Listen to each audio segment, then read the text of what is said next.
You know, a friend of mine who suddenly passed away about a year ago, her name was Carol, and I really loved that woman. She was much older than me, but she was a great friend, and she suddenly died, and I didn't get any closure with her. But I kept saying to myself, keep yourself open. There'll be closure somehow. And a few weeks into it, finally one night in a dream, she came to me so vividly, told me that she loved me, that she was doing very well, and that she was happy, and for us to be happy, that she's fine, and not to worry about her anymore. And it just kind of faded out, and that was how she gave me the closure. And that's absolutely from the other side. True. Never doubt yourself when dreams like that happen. I always tell people, don't believe that it's just your imagination. Right. There's not imagination connected to this. This is reality. They could just be on another plane that could be as hovering as close to this as like reaching out, except we don't see them. Plus there's no time in their realm. So years might go by and they may still think that it just happened. Their passing just happened. There's so much about them that's just incredible. Yes, absolutely, animals go to heaven, or where the next realm is, right. Wherever. And believe me, if animals don't go there, I don't want to go there. That's how I feel. There was another experience when I was maybe around 18, 19. A friend of mine got killed in an accident up in the mountains above Prattsville, up in Gilboa area. And I was coming back early evening one night, speeding, and it was icy out.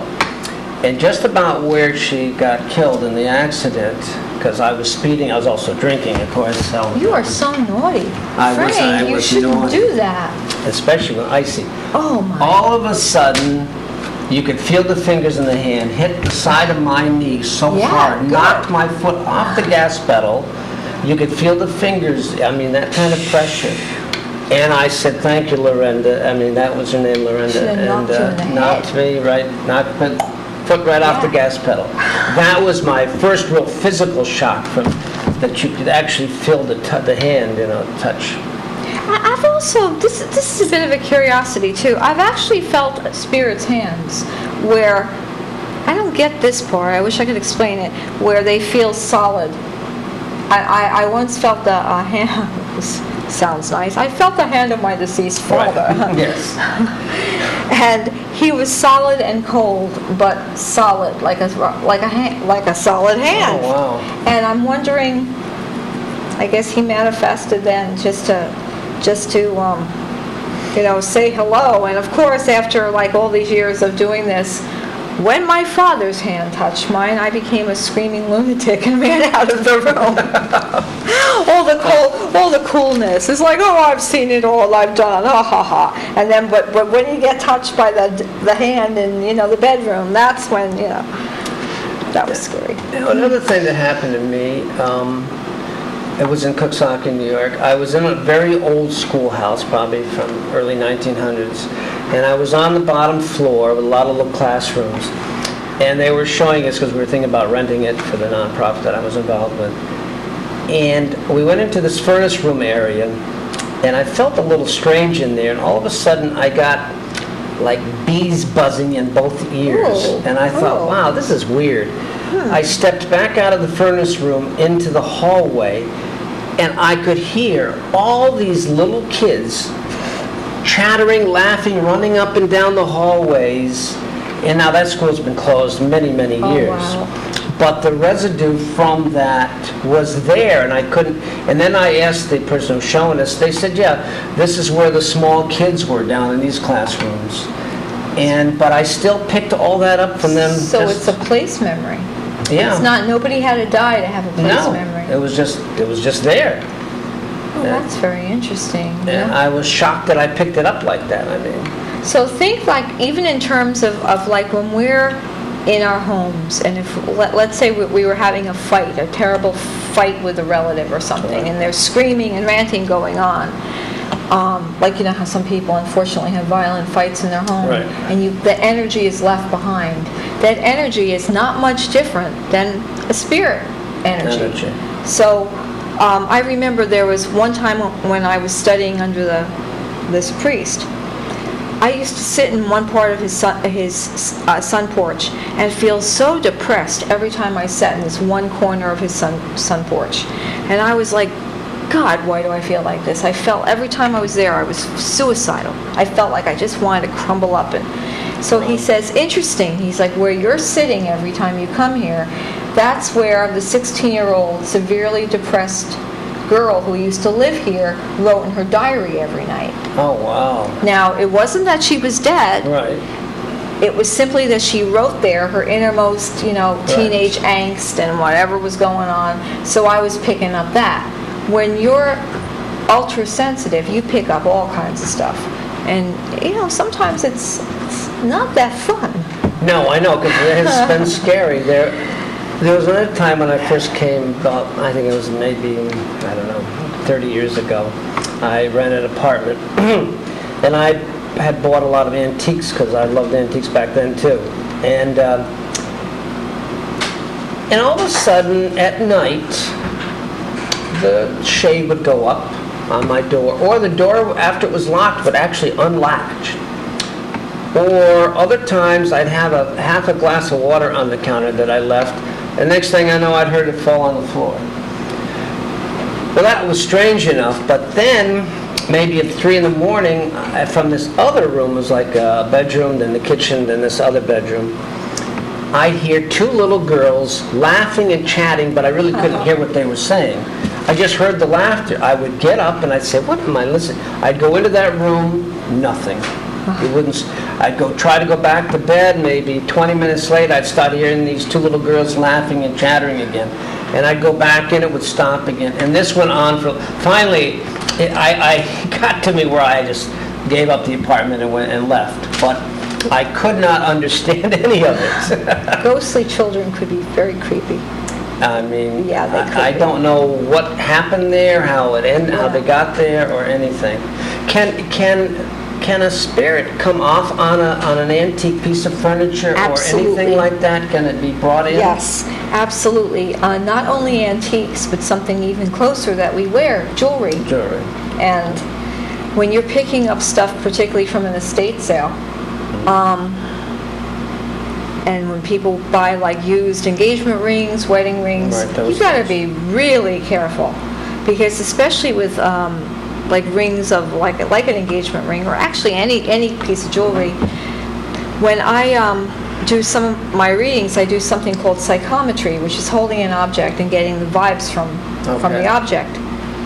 And sometimes people say, well, I've only had this a short time, it's not really mine. And I've often picked up, because they've had it such a short time, the vibrations from who owned it beforehand. Oh, okay. So if I would suggest, if anybody gets new jewelry or old jewelry, new, they say soak it in sunlight, put it in water, soak it in sunlight, put sea salt in the water, just cleanse it like that.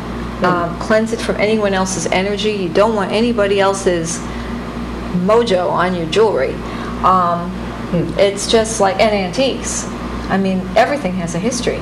Right. Everything that we're sitting on chairs, God knows what happened in these chairs. Everything, and I would say, particularly antiques, clothes that are used too. You don't know what happens in the clothes, and just. One of the things I also get confused about is the white witches versus black witches. Oh, I could explain. I'm not exactly understanding all of that, because a friend of mine who was in the Peace Corps, he was in Bolivia, up in the mountains, and he used to talk about the black witches setting up and then selling their good wares and stuff. And one of the other colleagues didn't believe in this magic stuff and witchcraft and all. And finally, he got an invitation to go up in the mountains where the black witches were, where they did the ceremonies.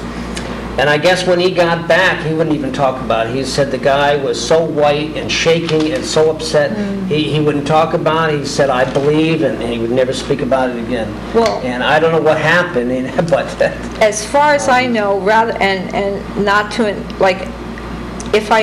if too much is said, I could be going and talking about people's religious beliefs, which is, like, I don't want to say something that I'm not sure of. As far as I know, what I would consider the only black witches would be Satanist. Okay. That's as far as I know. And that's a whole nother thing. That's involving blood magic. That's involving, like, animal sacrifice, which I can't see any use of. And just making people do things that are against their natural will. Okay. Now, I have known a great deal, even though I'm not Wiccan myself, or I have known a great deal of Wiccans and pagans. I'm more of a druid, actually. My religion is nature, which kind of goes in with the whole druid thing and pagan. But as far as the Wiccans, the white witches, they are lovers of the goddess, of nature. The pentacle represents earth, air, fire, water, and spirit. They are completely nonviolent, completely nurturing, and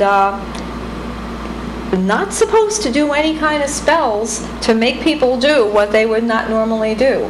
And that would also include love spells, or any kind of Right. like, if you're not supposed to fall in love with a person, you shouldn't have a spell made to have you do that.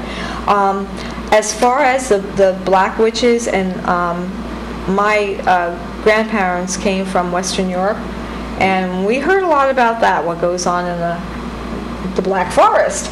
And there is some things that, you know, I'm not quite sure about a lot, but as far as I'm concerned, any black witchcraft would be satanic.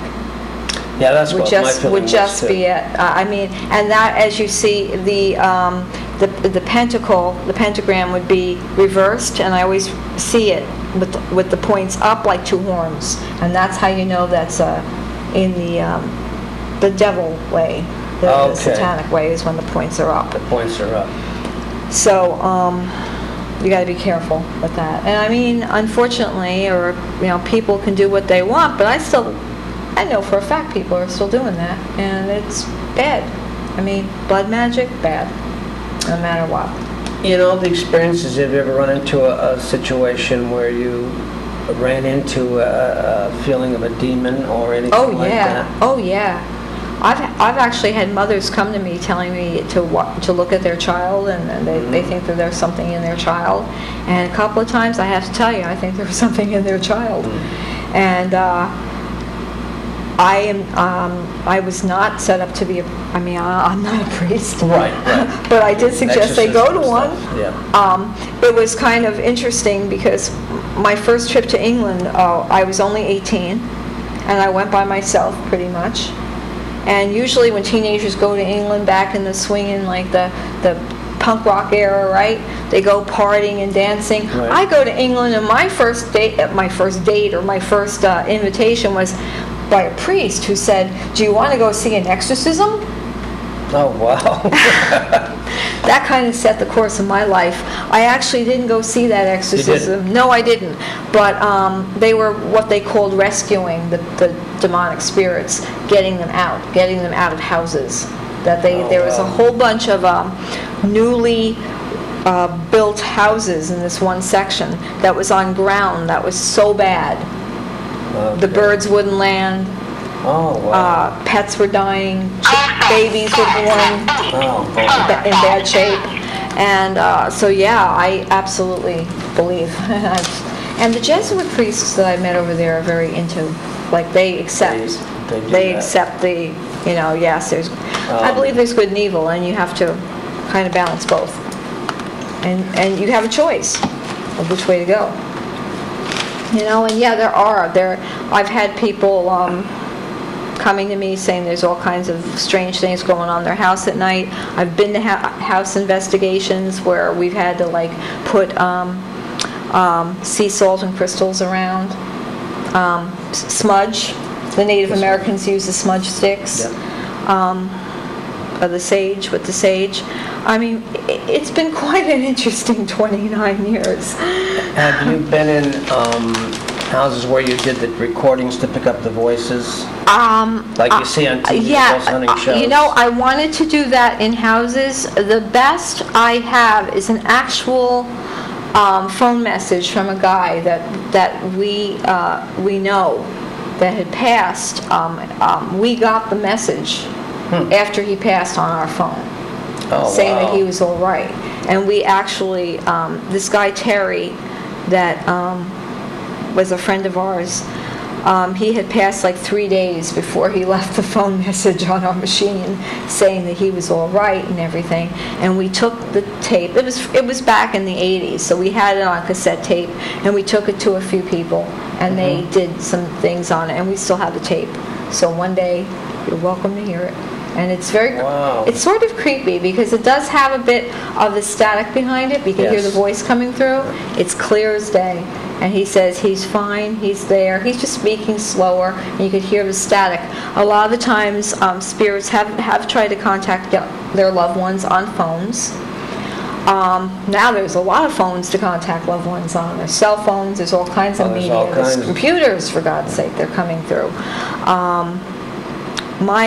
Most of my work on stuff like that was back in the 80s and 90s before all this was happening. You know, but I am interested in doing that EVP, where they do the voice. They say having running water in the background helps with that too. Oh, because the water helps. Yes. Yeah, because I think it was probably in the late 70s I met a science teacher, and I knew the same student. He'd gotten killed or died, and every so often in his house, the typewriter would go and it would type out messages. And this went on for maybe a couple of months, and then it stopped. But this is how he communicated. Absolutely. You know, what we're seeing on these TV shows now and these so-called horror movies, whatever, I mean, I would say 70% of it is just like for, you know, the drama, the thrill. Right. But I would say the other, you know, the rest, 35%, 30%, is pretty accurate of what's possible. Of what's possible. What's possible out there. Have you ever in your work tried to move a spirit over? Yes, many times, especially when it's a child. Okay. I was down in Key West, and there was an orphanage that had burned down. No, it wasn't an orphanage. It wasn't an orphanage. From what I remember, it was a school that had burned, and the children were still stuck down there. And I had told them it was all right to go to the light, and I can't really prove anything beyond what I saw in my mind, but I saw them moving over, all joining their little hands and going over. I don't think I have this on tape, but the person, my friend who was with me, just tears were coming down our eyes because he felt it too. He felt he felt the presence of the children and what was happening. So yeah, I felt that. One thing that we as humans, and humans tend to be, of course, a little selfish. When people are on their deathbed, and especially our loved ones, we love to tell them not to die. Right. Don't die, even though you're hooked up to, I don't know, 30 tubes, and you got all kinds of machines all over you. You know, sometimes that makes them stay, and they shouldn't be here after a point. I remember when both my parents were going, and even with animals and other loved ones I've had, I say, it's okay to die. It's okay, you can go now. Your job here is done. You're not supposed to hang on if it's uncomfortable, or if you're hanging on for the people that are left behind. Right. We're ultimately going to be okay, and so are they. I'm at a point right now, and it may just because perhaps I'm getting senile or something, but I'm at a point where it's hard to differentiate who's alive and who's dead. You know, I think about friends from the past, I think about people I've known, and I'm like, oh yeah, are you alive or dead? I forget, like, I can't, like, grasp the fact, oh my God, they're dead. You know, it's weird. They're still with you. It's still so much with me. Where I do my readings, I have what I call my dead room. I lovingly call it my dead room, where I have pictures of all the people and animals that have been close to me, that are surrounded all around me. And there's nothing scary in that room. You know, it's not a morbid place to be. When people come in, they're like, oh, it feels so nice in here, and the sun shines brighter in that room than in any other room in the house. So it's been pretty cool.